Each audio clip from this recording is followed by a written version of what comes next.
കേരളത്തിൻ്റെ ഇപ്പോഴത്തെ സാമ്പത്തിക സ്ഥിതിയുടെ ധവളപത്രം പ്രഖ്യാപിച്ചപ്പോൾ ഒരു കാര്യം എനിക്ക് വളരെ തമാശയായിട്ട് തോന്നിയത്, കേരള സ്റ്റേറ്റ് ബിവറേജസ് കോർപ്പറേഷനും സിവിൽ സപ്ലൈസ് കോർപ്പറേഷനും ബന്ധിപ്പിച്ചുകൊണ്ട് അത് ഒരു കുടക്കീഴിലാക്കി ബിവറേജസ് കോർപ്പറേഷനുണ്ടാകുന്ന ലാഭം കൊണ്ട് സിവിൽ സപ്ലൈസ് കോർപ്പറേഷൻ റൺ ചെയ്യിക്കും എന്നുള്ളതാണ്. അത് എങ്ങനെ നടക്കും എന്ന് എനിക്ക് മനസ്സിലാകുന്നില്ല. കാരണം ഗവൺമെൻറ്റിലേക്ക് വളരെയധികം നികുതികൾ ലഭ്യമാക്കുന്നു എന്നുണ്ടെങ്കിലും ബിവറേജസ് കോർപ്പറേഷൻ വളരെ ചെറിയ ലാഭമേ ഉണ്ടാക്കുന്നുള്ളൂ. ആ ലാഭത്തിൽ നിന്ന് വേണം അതിൻ്റെ എല്ലാ വർക്കിംഗ് കോസ്റ്റും അത് നിർവഹിക്കാനായിട്ട്.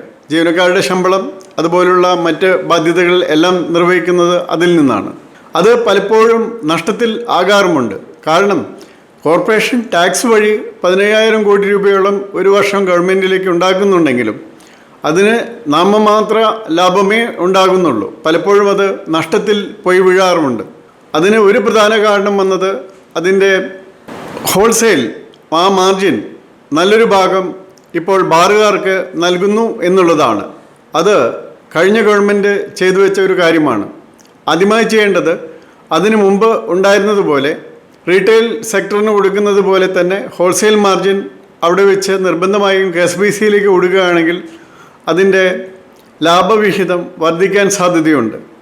അതല്ലാതെ KSBCക്ക് സിവിൽ സപ്ലൈസ് കോർപ്പറേഷനെ താങ്ങി നിർത്തുവാൻ എന്തായാലും സാധിക്കുമെന്ന് എനിക്ക് തോന്നുന്നില്ല.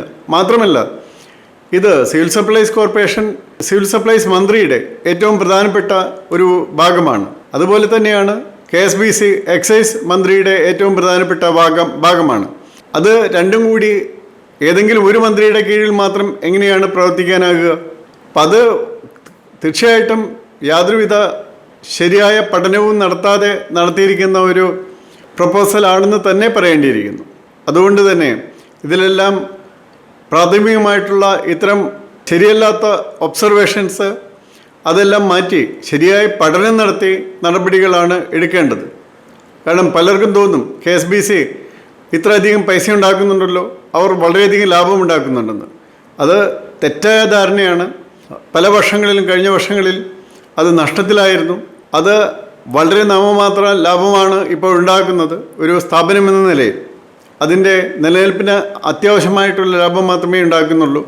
അങ്ങനെ ഒരു സ്ഥാപനത്തിന് 1000-ലധികം കോടി രൂപ ഓരോ വർഷവും നഷ്ടത്തിൽ പോകുന്ന Kerala state civil supplies corporation പോലുള്ള സ്ഥാപനങ്ങളെ വഹിച്ചുകൊണ്ടുപോവുക തികച്ചും അപ്രാപ്യമായിരിക്കും. അതല്ലെങ്കിൽ അത്രയധികം ലാഭം അതിനുണ്ടാകുന്ന വിധത്തിൽ നികുതി ഘടനകൾ പരിഷ്കരിക്കേണ്ടി വരും.